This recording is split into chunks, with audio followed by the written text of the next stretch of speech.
So are we live, Jessica? Yes, we're live. Great. Good afternoon, good morning, good evening, wherever you may be in the world. My name is Stephen Nolan, and I'm the Managing Director of the UN-convened Financial Centres for Sustainability. It's a pleasure to have you here with us today to discuss the findings of our annual State of Play report, which was launched 2 weeks ago. We've got a great panel of members who will help us bring the results of that report to life. We've got Casablanca, we've got Mongolia, we've got Lagos, and we've got Hong Kong. And I'm delighted everybody's here with us today and giving us their time. And we also have Valencia Baldi, the head of the Knowledge Hub for FC4S, who's going to walk us through the findings of the report before we get into the panel. But before that, and it's my great pleasure to introduce our co-chair and the Deputy General Manager of Casablanca Finance City Authority, and a woman who really brought us all together a few years ago to kick off FC4S, which is now at 39 members and a truly global organization. To open today's session, Lamia Marzuki, if I can hand over to you, please. Thank you, Stephen. Good morning, everyone. Good evening. I'm very glad to see my colleagues from Africa and Asia. Today, we come together to virtually discuss the findings of the FC4S Annual State of Play report. And this is the fourth report in the Shifting Gears series that showcases how the world's most influential financial centers, our FC4S members, are engaging in strategic action on green and sustainable finance. I'd like to remind our members about the philosophy behind this tool, which is that you cannot improve what you cannot measure. Market data is essential to build confidence in the transition. And this assessment tool is unique in the sense that for the first time in the history of green finance, we showcase in a holistic and global way, both qualitative and quantitative data on the market dynamics of sustainable finance. It is also unique because the report's analysis has underpinned FC4S input to a diverse grouping of influential bodies, including the G20 Sustainable Finance Working Group and the Coalition of Finance Ministers for Climate Action. Critically, the analysis has also supported the development of members' sustainable finance strategies that underpin their ambitious plans.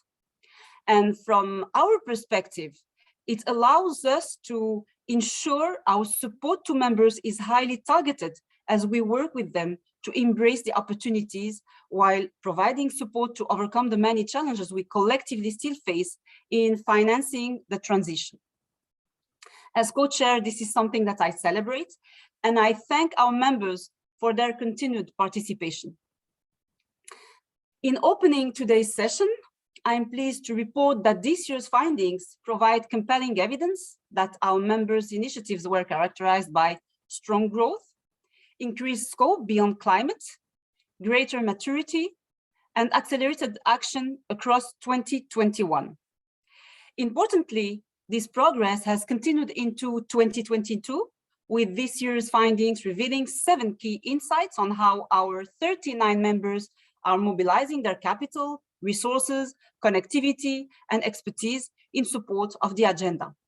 And for me, 2 key findings jump out from the report.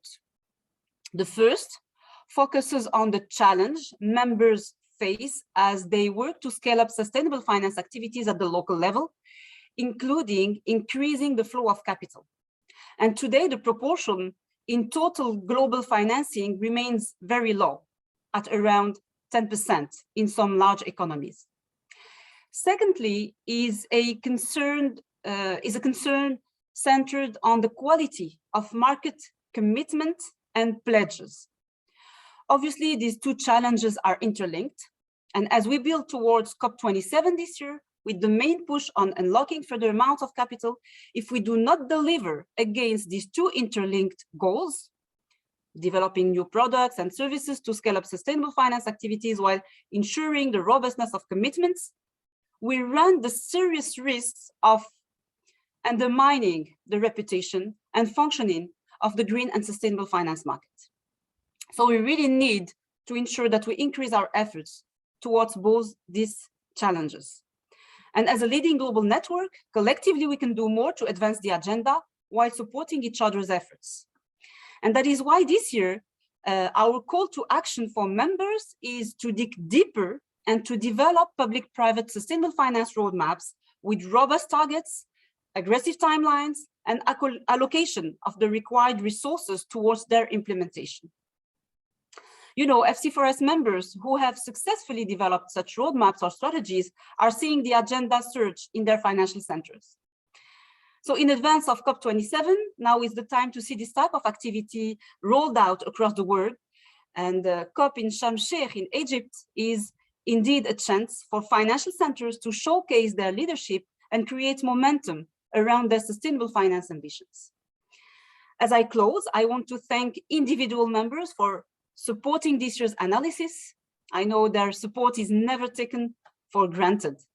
And I also want to thank today's panel participants, Hong Kong, Mongolia, Lagos, and Casablanca for their participation, and wish you the best for today's session. And obviously, very, very many thanks to the whole team, Secretariat, Stephen, and Flor.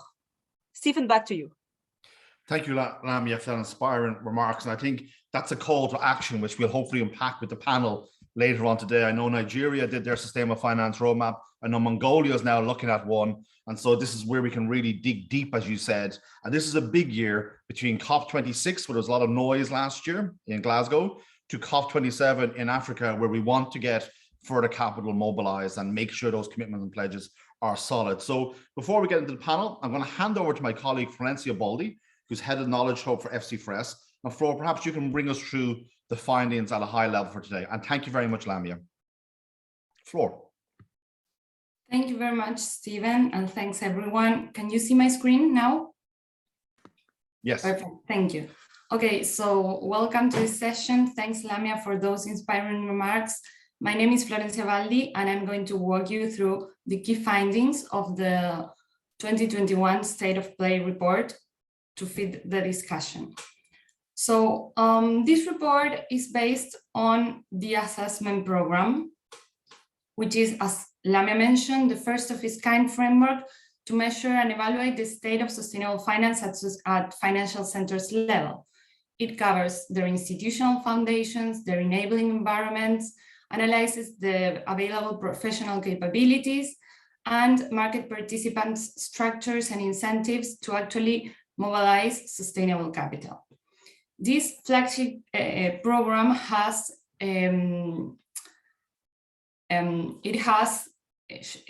financial centers members have shown increased interest in this program. It has been rolled since 2018, and the average response rate has maintained in the last 3 years at around 80%, even though FC4S membership has grown strongly. It is really important because it has allowed financial centers for the last years to benchmark their relative position against best-in-class practices, at the same time to track their progresses annually in supporting this agenda, and last but not least, identifying potential pathways of actions and setting targets when designing specific sustainable finance strategies. On the other hand, it has enabled the FC4S to inform global, regional, and local policy, and also to connect members based on their needs. So after this brief presentation of what the assessment is, we're going to focus on the key action areas that come out of the 2021 annual report. As Lamia mentioned, this year's report has demonstrated that financial center initiatives have had strong growth. They have increased scope and accelerated action. And this greater maturity can be seen from a shift from more initial priorities to more advanced ones. And ultimately, we are proposing these 7 action areas for financial centers to mobilize resources, their capital, their expertise, and their connectivity to ultimately transition to a low carbon economy and achieve the SDGs. So moving on to the first topic, regarding the institutional foundations, there is strong international there is evidence that strong international connectivity and a multi-stakeholder approach are necessary. First of all, strengthening the ecosystem and building connectivity was the first priority for over 60% of respondents this year. This is really important because leveraging financial connectivity, financial centers can spread innovative solutions to both align financial products with sustainability goals and also develop project pipelines which attract sustainable investments. And regarding the multi-stakeholder approach, this year's assessment shows that financial centers have a strong private sector participation, which is above 70% and maintains there in the last 2 or 3 years, as you see here in the graphs, while at the same time, governments have been advancing this agenda. So financial centers provide a unique space where both the private sector and governments get together to advance progress. Specifically, governments can address coordination challenges which the private sector can't. And for example, most of them, about 90%, have already developed sustainable finance roadmaps, strategies, or action plans, which help prioritize action, coordinate stakeholders, and ultimately mobilize capital. So even though these two conditions are well, let's say, supported or given in financial centers, more robust institutional foundations are still pending. For the first time in 2021, we measured with the assessment program the level of involvement of each of the SDGs within, both at financial centers and at country levels. And we found that at financial centers level, for example, even though although half of the financial centers declared to use the SDGs in their strategies and plans, only 15% actually measure and disclose progress against them. So this is still incipient, and as you can see here in the graphs, supporting and reinforcing other previous FC4S findings, SDG 13, which is climate action, is the one that is most present at financial centers level planning, and SDG 9 has the highest participation in financial centers action plans, which is really striking, right? Okay, so moving on to another topic, this has been already, let's say, it's widely known that data is still a challenge in the sustainable finance market, as Lame mentioned, and there are lots of evidence of this. So the assessment program confirms it. For the 3rd year in a row, poor data quality and availability have been selected by over 60% as strong barriers to mainstreaming sustainable finance. Specifically, data accessibility, reliability, and timeliness are still challenges, while incompleteness and non-comparability are still hindering capital mobilization. This is striking because data constitutes an essential element of market infrastructure, and without strong data, the market can't have like strong data products. And for example, ESG ratings and metrics are based on this data. So basically increasing the quality of data as well as the capacity to interpret it would increase the consistency of data products and the reliability of the market. And in this same sense, improving interoperability and standardization also remain top priorities on behalf of the financial centers this year. So the focus here would be to increase data comparability. Our statistics show that 80% of the 29 surveyed financial centers have sustainability-related guidelines formalized, and over 90% are using international standards internally. While there are over 200 taxonomies globally, this remains as a top priority that both governments and financial centers should collaborate to address. And in this sense, the employment of digital technology comes in as a good solution to these problems, since policymakers and financial centers are uniquely positioned to advance their application to solve these problems. For example, they could facilitate new digitally enabled ways to replace self-reported data using observed asset impact data collected from satellites or sensor technologies or even Internet of Things. And in these ways, data could be verified and more sound, right? So this is another important point. Moving on to talent, there is still an unaddressed demand for sustainable finance skills and talent within financial industries organizations. So the assessment program shows that although there is an increased number of training programs reported, only a fifth of the surveyed financial centers have available all the types of educational activities proposed in the assessment program related to sustainable finance. And zooming in to better understand what are the specific areas which require more attention. The current landscape of financial education is mostly focused on basic knowledge, so there's still a lack of coverage of more specific topics such as systemic identification and management of climate-related and ESG risks. And moreover, the most widespread type of programs or educational programs are still non-degree programs, which are workshops, conferences, and executive courses, whereas postgraduate and undergraduate courses are lying behind. So there's another call to action here in addressing the talent gap.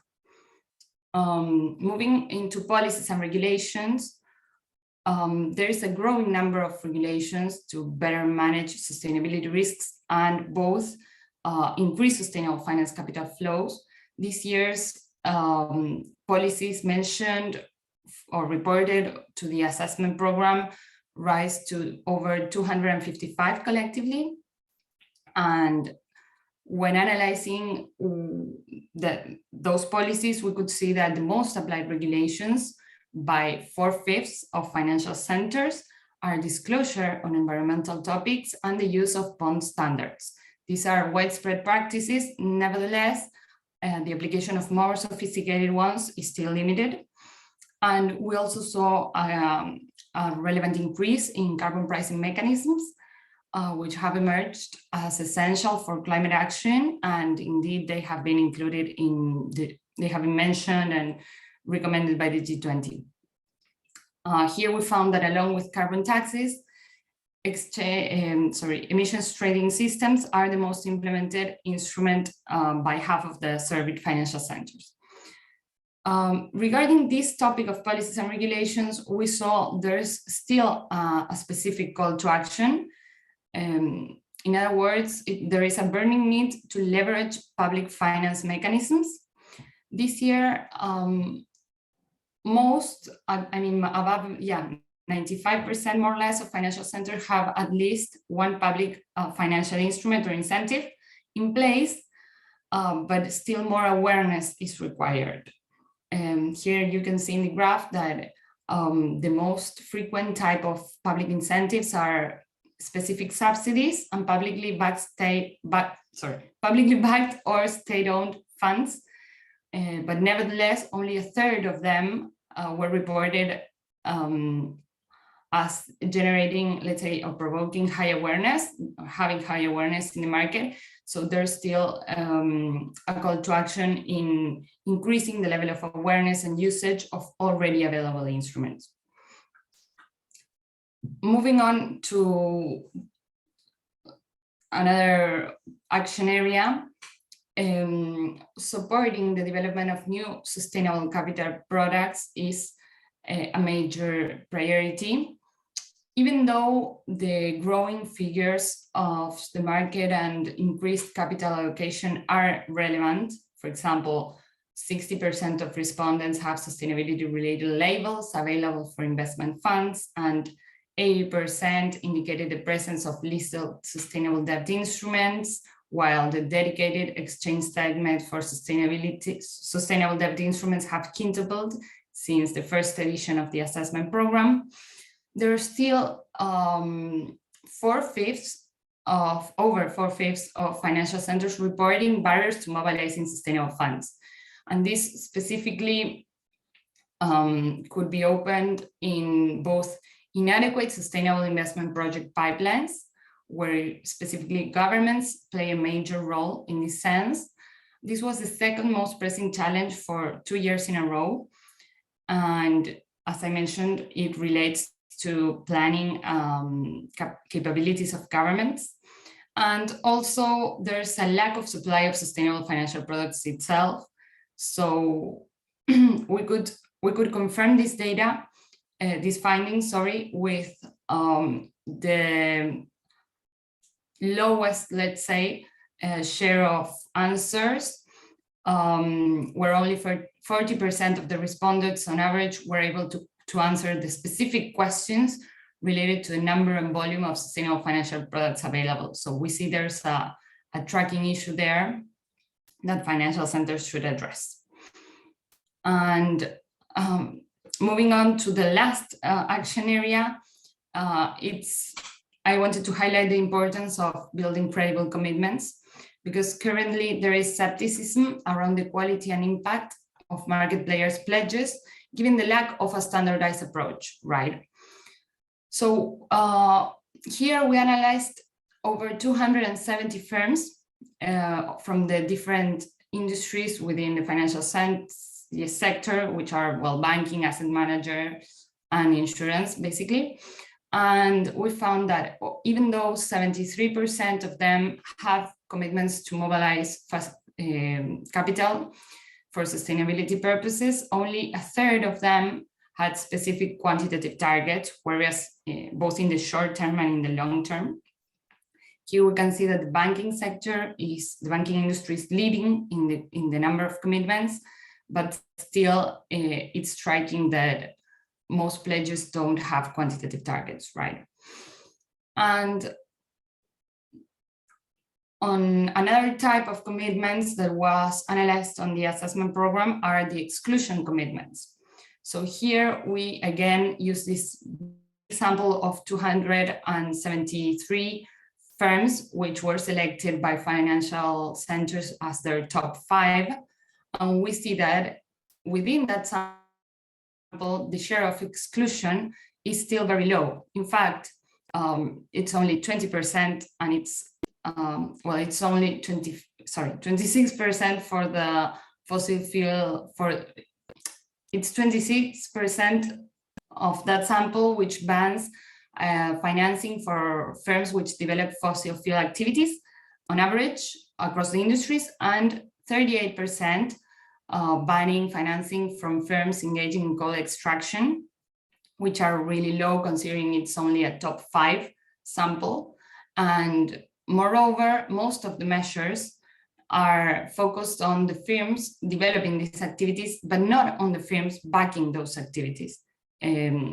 So they don't include the financial firms which back those activities. Only 8% on average of these top 5 firms selected by financial centers excludes firms financing fossil fuels, and 12% does so for coal activities. So to sum up,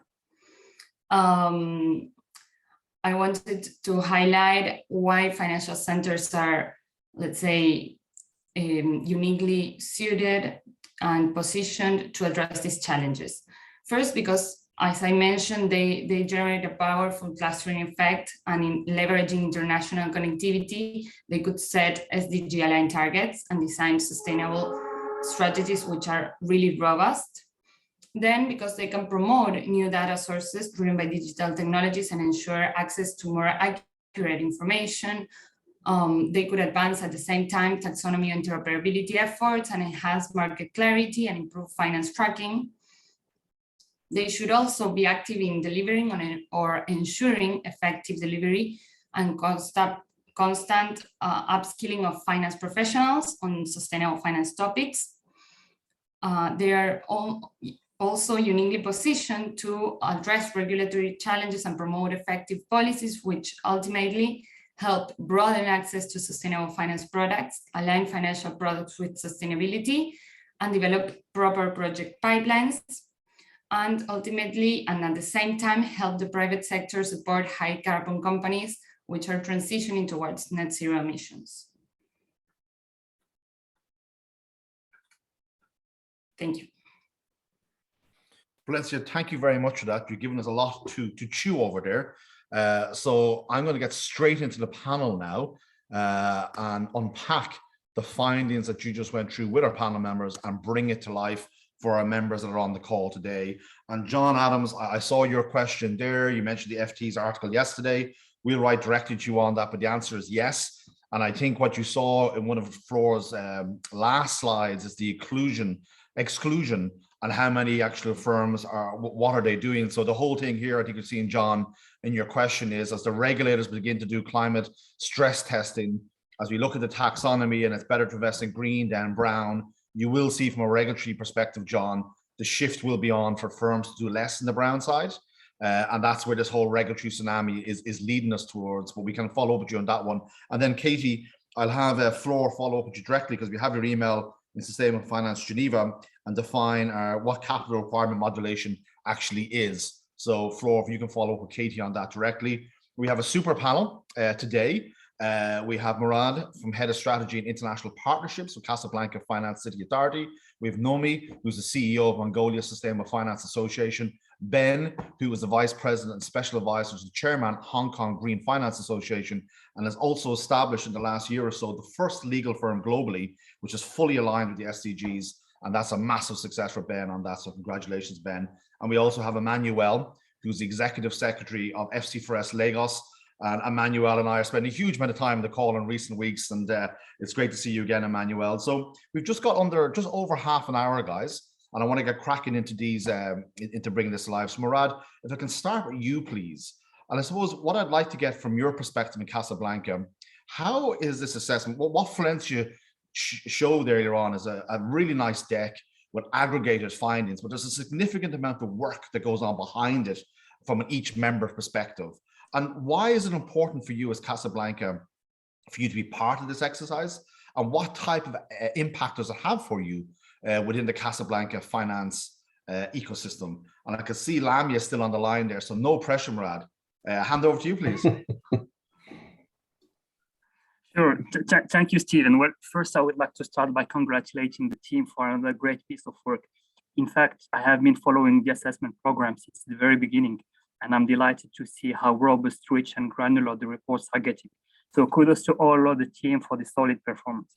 Now, regarding your question, Stephen, indeed, I mean, the personalized assessment program turned out to be very instrumental in several ways. But first, the assessment program reports aggregate quantitative data, as well as qualitative insights for the development of green and sustainable finance in various verticals, such as banking, insurance, capital market. And hence, it's quite useful for us because it's helped us measure the level of maturity reached by each sector to spot the strengths and interpret business opportunities, and also identify some bottlenecks and growth edges. And on the other hand, it's so interesting because it's frequent and recurrent in terms of frequency. And it's also actually enabled us to appreciate the progress in a path-dependent manner, I would say. And therefore, it can help us detect the gaps and the deltas from one release to the other, and also benchmark the realization versus the initial ambitions. And the implementation of the National Sustainable Finance Roadmap is a case in point. I mean, a brief footnote might be useful here. 6 years ago, as part of COP22 in Marrakesh, the stakeholders of the Moroccan financial industry joined forces to elaborate an overarching blueprint for the emergence and scale-up of sustainable finance in Morocco and beyond. And the national roadmap is a multidimensional one. It covers several aspects such as policy making, market development, promotion, awareness, and capacity building. And therefore, I mean, the preparation phase of the assessment program was really useful because we had the opportunity to get in touch with the various protagonists to collect some of the latest industry development updates. And also, as a consequence, the assessment program itself was helpful to track the trajectory, to reassess the priorities, sometimes to pivot into new directions, and hopefully better navigate the VUCA environment we are facing. So overall, the assessment program has been disseminated as a first step with the relevant financial regulators in Morocco, banking, insurance, and capital markets. And it sparked interesting discussions around the current landscape, the upcoming priorities, the way to move forward on the sustainability agenda. And having said that, we are really looking forward to the 2021 release with its key findings and takeaways. And the idea here will be to share it with a wider audience, including market participants, financial services authorities, and general public for awareness purposes. Thank you, Murad. And that's really important. I'm hearing track progress, reassess priorities, and navigate into new areas. And I'm really delighted to hear you say that, because Casablanca has been a leader in this area from the very beginning. And I'm not just saying that because you're on the line, but that's a fact-based statement, right?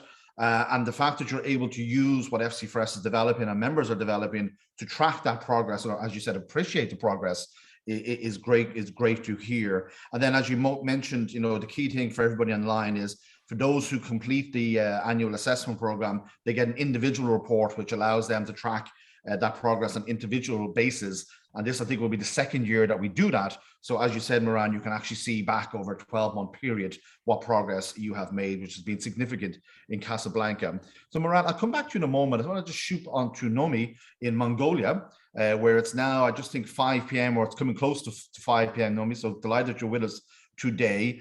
Nomi, you're the Chief Executive of the Mongolian Sustainable Finance Association. A lot has been happening in Mongolia in recent years, and I saw an email from you last week that you're now beginning to look at a sustainable finance roadmap development as well. So hopefully this tool and this assessment program can assist you. So when I look at going back to what Valencia was saying, and the first kind of slide she started with was around that international collaboration. And so I just have maybe one question, there's two questions within that, Nomi. What is the value of tracking and scoring initiatives such as the assessment program in terms of driving the work of FC4S at an international level? And going back to Flora's point, how important do you think international cooperation is relevant to advance the sustainable finance agenda, please? So maybe I'll start with the second question first. How important is international collaboration to drive that? And within that, how important is the FC4S assessment tool to help us track that progress? Nomi, over to you. Yeah, thank you. Thank you very much, Stephen, for this question. And first of all, on behalf of MSFA, our members and partners in Mongolia, I also would like to congratulate and really thank FC4S for this tremendous work on the global assessment and the recently launched report. For us, it was really a privilege to participate in this exercise. And as you know, that Mongolia is not a large country, right? We have only 3 million people. So it's sometimes very difficult for us to compare ourselves to larger financial centers in terms of market size or the volume of investments that we are talking on seeing in the country. But we really strongly believe that Mongolia has the potential and the commitment and the very interesting public-private partnership in place that can help us become a leader in the sustainable finance field, more from a quality point of view, and especially in the region and among developing countries. So this assessment program was really important and critical for us to help us achieve this vision. As Moritz said, it helped us understand our self-progress, identify our gaps, but on the other end, also, it helps us actually celebrate our achievements and share it with our stakeholders and partners, which is also really critical, right? We need to be encouraging each other on the steps and the progresses that we are making. So in that regard, we are very thankful. And as said, we are thankful that we had the opportunity to be a part on this exercise. Before going to the question, again, just a little bit of a background of the sustainable finance journey in Mongolia itself. We started in 2013 with the market-based initiative that started with the banking sector. So banks voluntarily came together and said, we will do sustainable finance. We developed a set of principles, and the entire sector adopted it in 2015, even before the Paris Agreement and even before the SDG goals. But since then, we have seen tremendous development in this area. Now we are expanding sustainable finance in capital markets, insurance. We're working with FC4S and ESG disclosure for the stock exchange, right? We have developed the taxonomy, adopted already. We have set up a national green bank. And now we are looking really at the policy level. How do we support now sustainable finance, not just from the market-based initiative, but also for having the top level political also support to drive the agenda to the next level. And one significant success, as you said, is the National Sustainable Finance Strategy that we're currently developing. We already had a roadmap in place in 2018 that was supported by UNEP Inquiry, IFC, and some partners. But now we really want to bring this core strategic document by the government. So we'll be having it approved by two levels. First, by the Parliament to make sure we have the highest level political support on the sustainable finance agenda. And then at the second level, in the form of a roadmap and action plan, by the Financial Stability Commission. So we basically want to make sure the key people, the central bank, the capital market regulator, the Ministry of Finance, are the people that have the mandate, the responsibility to drive, to really, lead this agenda in the financial system, not just with the policy support, but also really at an action-based level. And when we drafted the strategy, this assessment program, this tool has really helped us identify the core building blocks, the pillars, the reforms that we should be thinking about. And this helps us really ensure that the things that we're putting together into our policies are aligned with global standards. And this is very critical for countries like Mongolia, because our ability to achieve sustainable development and our climate change targets is really dependent on how much capital, green finance capital, we can attract actually from the outside, right? From outside Mongolia. So in that sense, we need to make sure we speak the same language, we speak the same sustainable finance standards as to the other financial centers like Lagos, like Europe, like Hong Kong, right? And I think the global assessment report should really continue doing this and should be a priority of the FC4S network, and really driving our next actions and helping us identify these areas where international collaboration can really bring in a lot of value. And Flora mentioned some of these, right, about commitments. We are not seeing enough qualitative commitments, but we had this discussion just yesterday. We want to include some quantitative targets in the roadmap, but how do we do that? Do we follow policy? Do we follow science, right?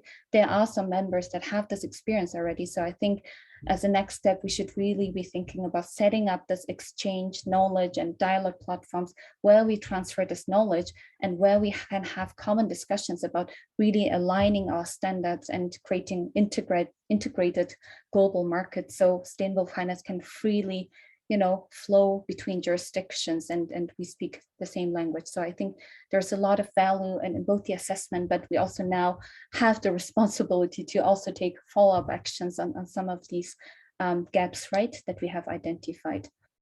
I'll stop here and then, can come in with some follow-up answers as well if there are questions. Thank you, Nomi, and I really appreciate that. That was a really powerful insight there, and it's delighted to hear how the assessment program is being utilized in a very, very practical way, but at the highest levels in a national government like Mongolia. It's just absolutely fantastic to hear that. And actually, as you said, we want to speak the same language, we want to be using the same tools, which is very heartening to hear. Ben, if I may move on to you, if I, advisor to the chairman of the Hong Kong Green Finance Association. As I said, your own business now going incredibly well in the legal space.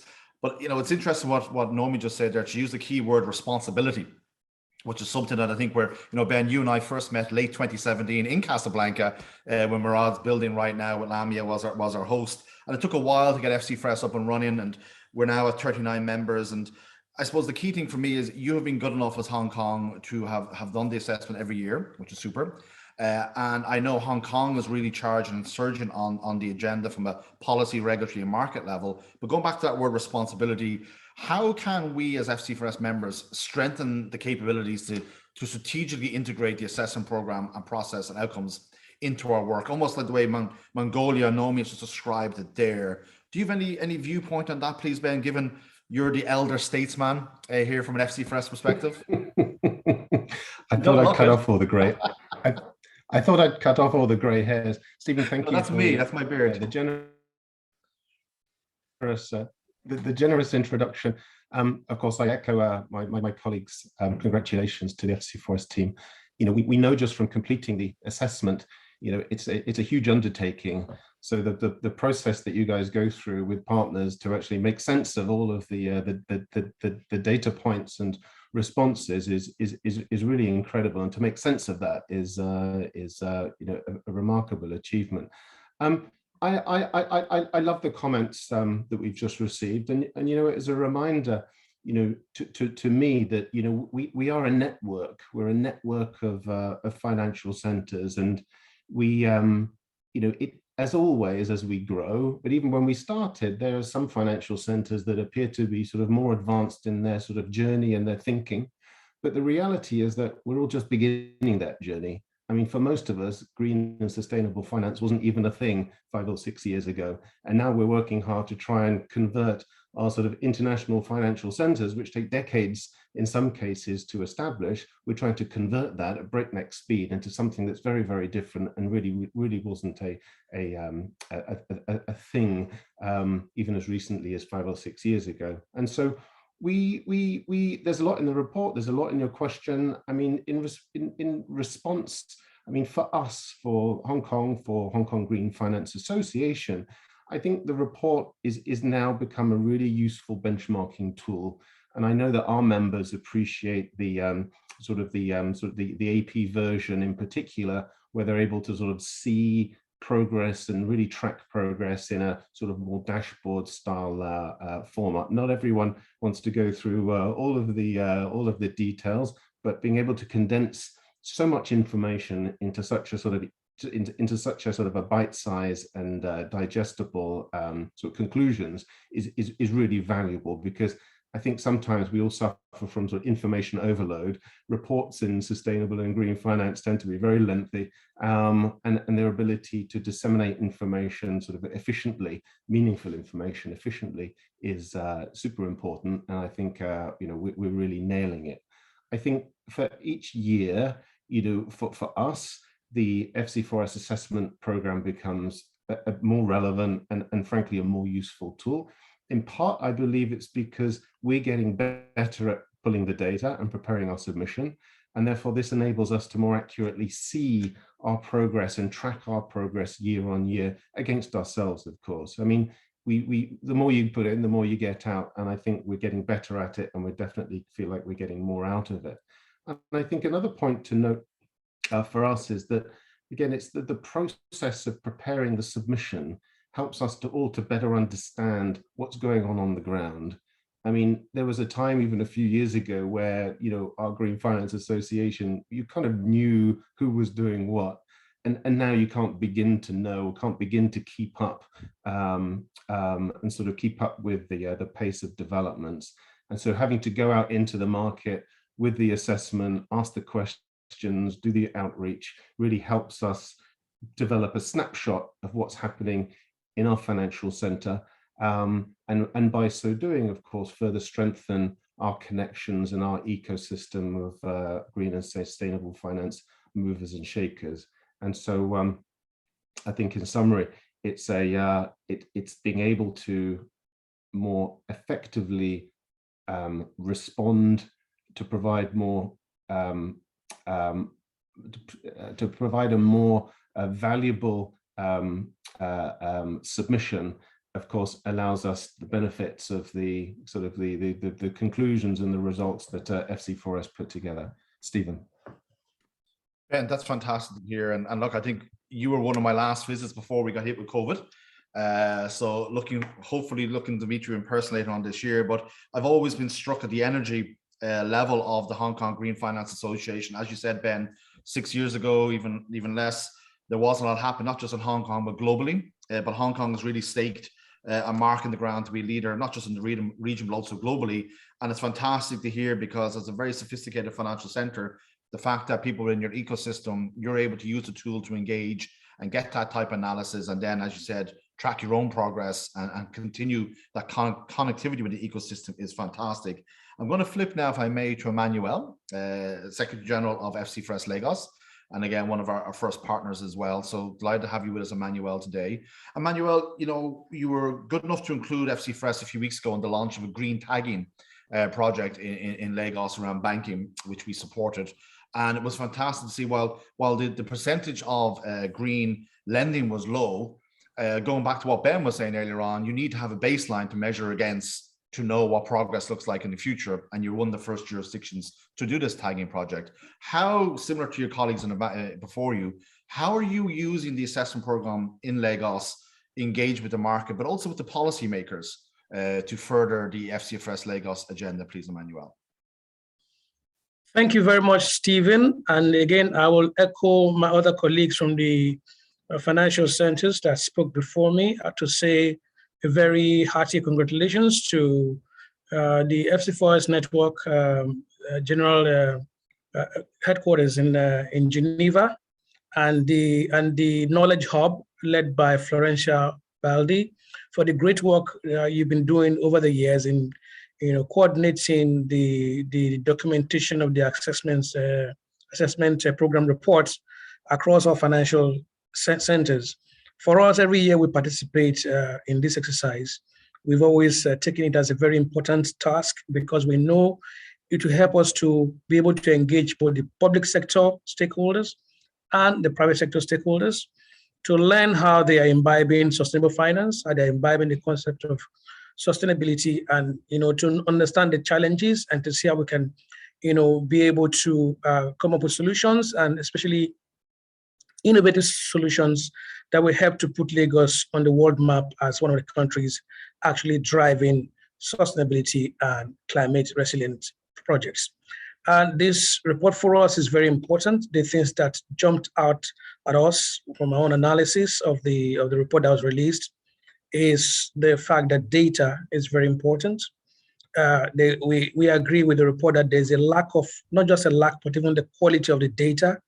And one thing it will enable us to do is to engage the private sector stakeholders to be able to work with them on how they can be better positioned to gather these, recognize, for example, first of all, the importance of documenting this data properly, and then retrieving this data. So, for example, knowing how many green loans have been given out in the last year, knowing how many green projects have approached them for funding, knowing how many of them are in alignment with the international protocols on climate, on reporting.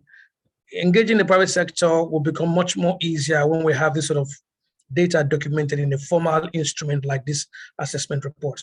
Also engaging the regulators, because the regulators like to work with data. Regulators like to work with information that helps them compare themselves with other parts of the world. So when we show them this report, what I plan to do, for example, is to engage the advisor to the governor of the central bank on sustainability with this document, and let her know what has transpired in last year, and give her the opportunity to compare Nigeria with other countries within the network. And so when I'm speaking to her about the kind of policies we need to be introduced to make us perform better, she will have a better understanding. I can also engage the Securities and Exchange Commission very well. Of course, Dr. Mo, he was with us in 2019. This is the kind of document he would like to see as head of strategy at the Securities and Exchange Commission, so that he can talk to his colleagues and peers to support the development of guidelines and regulations that can help to deepen the market, that can help to make the market grow faster than it is growing now. I will also be able to engage other regulators within the financial markets because of this document. So it's a very useful tool, and all the observations, all the points, as Florencia has outlined in the course of our presentation, are very important to us. They are very useful to us. Brilliant. And thank you very much for that, Emmanuel, because you kind of really given us a deep dive, you said, with the advisor to the governor of the central bank, the Securities Exchange Commission chairman, that this is going to be a document that you can use to inform action, but also, you said, show progress. So really great to hear that. And again, it builds on the green tagging project, which we were delighted to be involved with. And I suppose one of the key things there in Valencia, just what I'm hearing as well, and no pressure for you, but we really need to move, as Nomi was saying, into that responsibility, go use the data from the report and now into almost like briefing points, you know, internal member webinars on specific things. And one of the key things we've now engaged with is the IFRS on the establishment of their International Sustainability Standards Board, which is going to affect all our members. And so a briefing session will be happening with our members only in the coming weeks on that. And that's a great example, I think, what Nomi was saying. I'm conscious of time, so I've probably got time for one more question from the panel. Ben, I'm just going to go back to you first, if I may, because I think you're one of the latest there, but talent, you and I spoke with the whole talent agenda, and what Valencia showed there in her presentation is that 21% of our members have kind of a full suite in terms of activities, but that means that the remainder don't, and they've got parts and they've got elements of it. So when we Ben look at the whole the talent piece within it, it is clearly a continue to be a critical issue to the growth of the sustainable finance ecosystem. And what we're seeing is a shift now, people trying to integrate it into third level education, professional services education. How is Hong Kong dealing with this issue from a talent, developing talent? Because at the end of the day, if you don't have the talent, how are you going to develop a product and services and therefore mobilize capital? So what's your plan there, please, Ben? Yeah, well, first, the bottlenecks, etc., that were identified in the report in relation to talent, in relation to data, and in some respects they go together, are absolutely bottlenecks that we're experiencing in Hong Kong, and a bottleneck that we need to deal with if we want to sort of continue to sort of build and accelerate in the way that we would like to and that we should be. I think it's one thing, of course, to say, you know, we have a problem. It's another thing to try and figure out what that problem is and how do we resolve it. So over the course of last year, there were a number of surveys undertaken within sort of different sort of sectors within green and sustainable finance, and the sort of the theme was consistent in that, you know, we need to do something in particular to deal with the sort of the talent gap. And so, of course, you know, in order to develop sustainable finance, then you need so many different skills, within so many different disciplines, and everyone needs to sort of upskill. All of the disciplines need to upskill. It's not just banking or non-banking finance, asset managers, insurances, all the professional services that support the ecosystem, of course. So what we're doing at the moment is over the course of, well, really on the back of our surveys, it's called Cross-Agency Steering Group for Green and Sustainable Finance, which comprises our regulators and certain government departments. They launched the Hong Kong Centre for Green and Sustainable Finance, and immediately the two key themes were data and capacity building. And where things are currently is that the working groups have been formed, comprising, again, it's a pretty broad stakeholder base, but comprising academia, industry associations, regulators, government departments, etc., to figure out how to tackle the solutions. So capacity building side, with developing talent pool, working with graduates all the way up to experienced professionals through the development of internships, programs, government subsidized training opportunities. We're also looking to develop a range of courses in ESG and green and sustainable finance that are frankly open to anyone, covering, again, everyone, hopefully, who's, you know, current students, recent graduates, all the way up to experienced professionals. And then on the data side, and, you know, building is a kind of key priority for us. And of course, tech solutions to support the collection, dissemination, and processing of that data. So there's a lot more, Stephen, but I know the clock's ticking, so I'm gonna break with tradition and stop there. Thanks for that, Ben. I think there is an Irish person there within you as well. So Nomi, if I can switch to you, because you mentioned earlier on the same language, the same tools.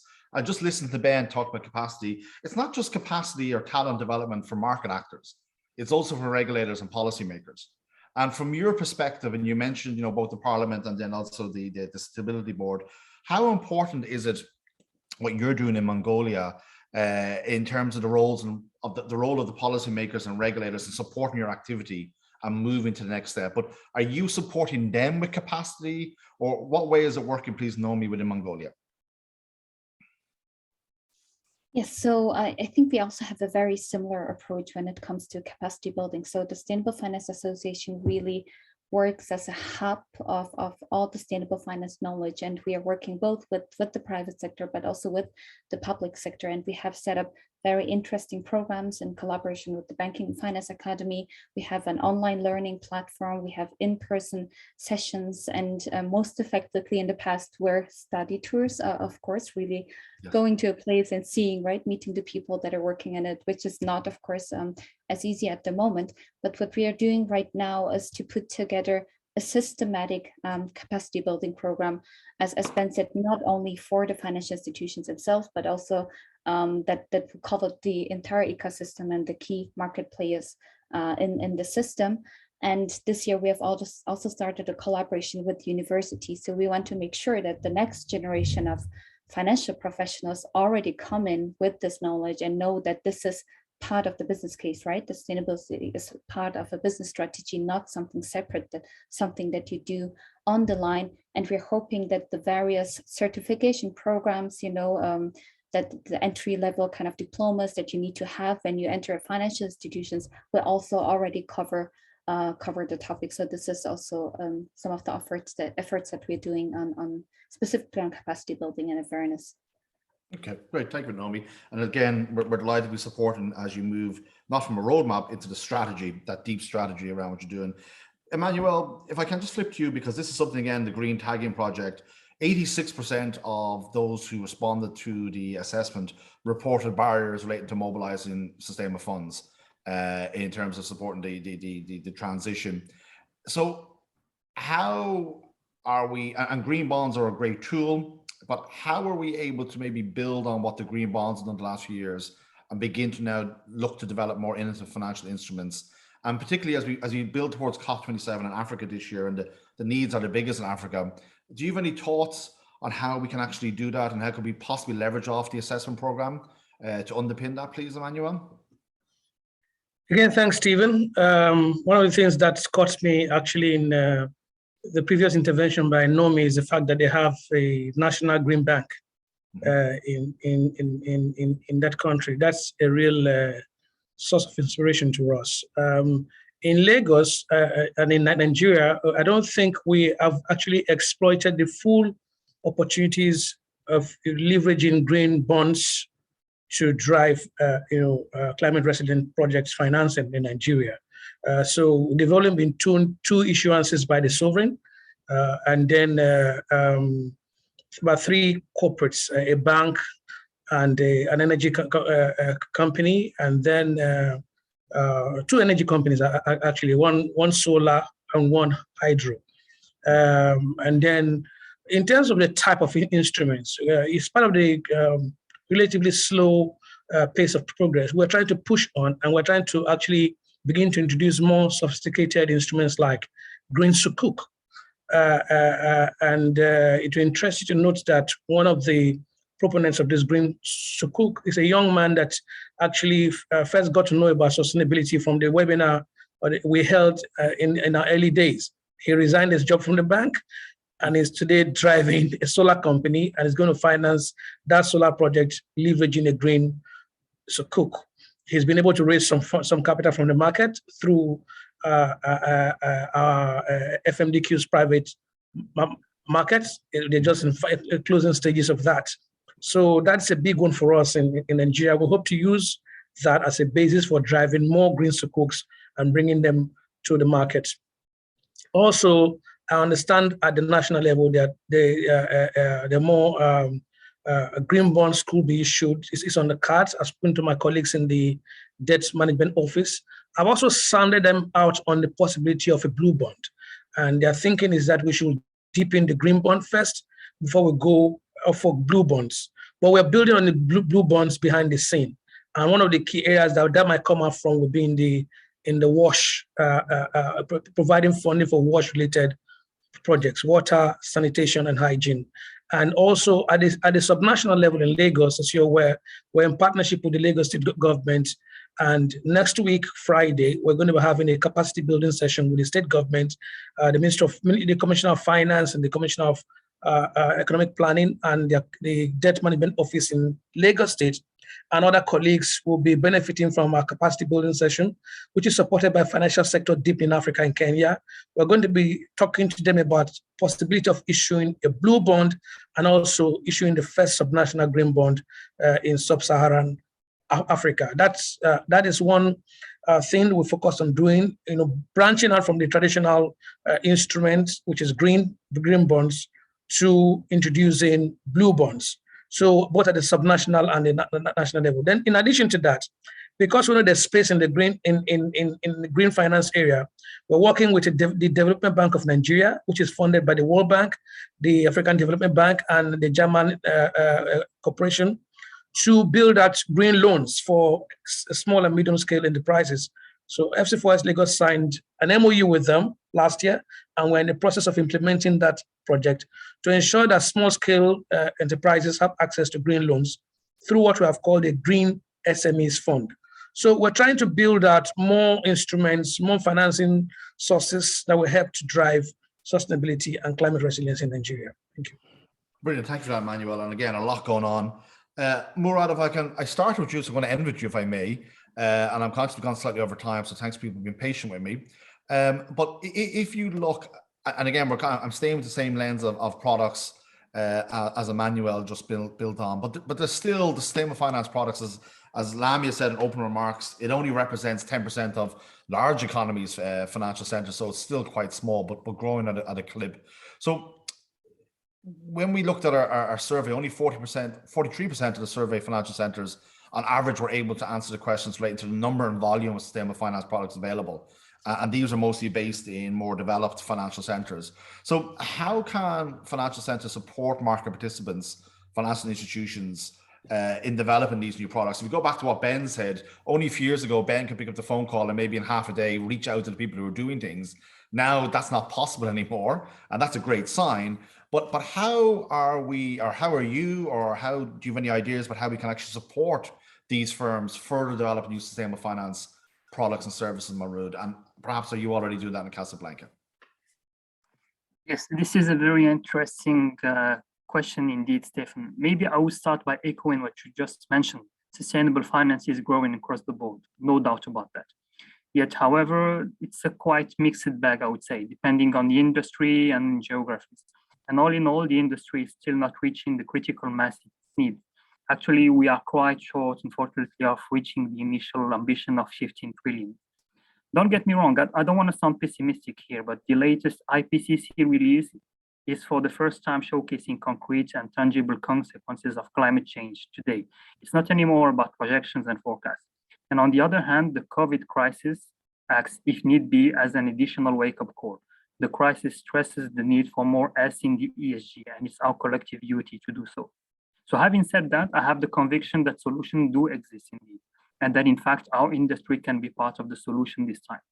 Actually, as financial centers, thanks to our clustering effect, as mentioned previously by Florencia, and the catalyst effect as well, we can play a key role in scaling up sustainable finance and promoting innovative offerings and market instruments. As financial centers, for example, we can do the necessary steps for setting up conducive environments, including business-friendly policies, regulations, and so on. We can also help raise awareness and promote sustainability and positive impact as a business opportunity this time. We can also contribute, as mentioned previously, by contributing to the capacity building efforts. And last but not least, I believe that also by fostering further inclusive and mutual beneficial partnerships. And this is basically my understanding of FC4S.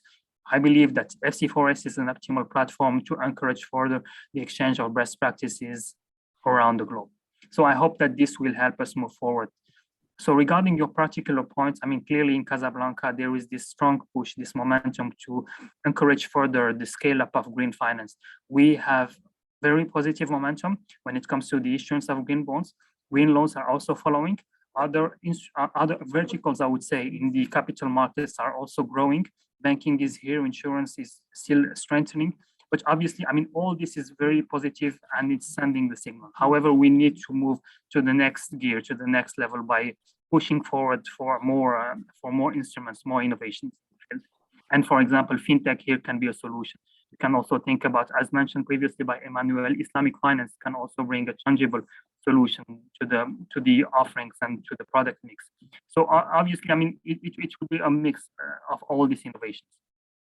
Great, and thank you for that, Maroon. And I think, you know, going back to what Lamia was saying, the philosophy behind FC4S is around that collective approach and that sharing of best practice within regions and at a global level. And so just as I come to a close, I saw we had a question from our colleague Y, if I pronounced that correctly.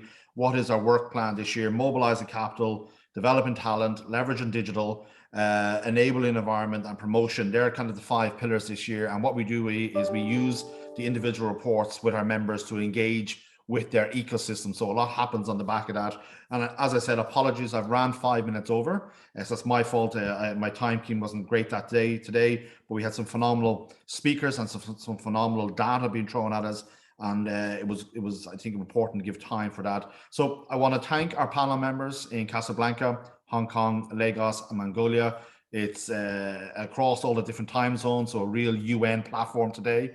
Really do appreciate that. I want to thank my colleague Valencia, where she's in Buenos Aires right now. So again, in Latin America, even earlier in the morning. And then Jessica, who's managing this event, our head of comms in the back end, and she's 6 hours behind me. So it's just after 3 a.m.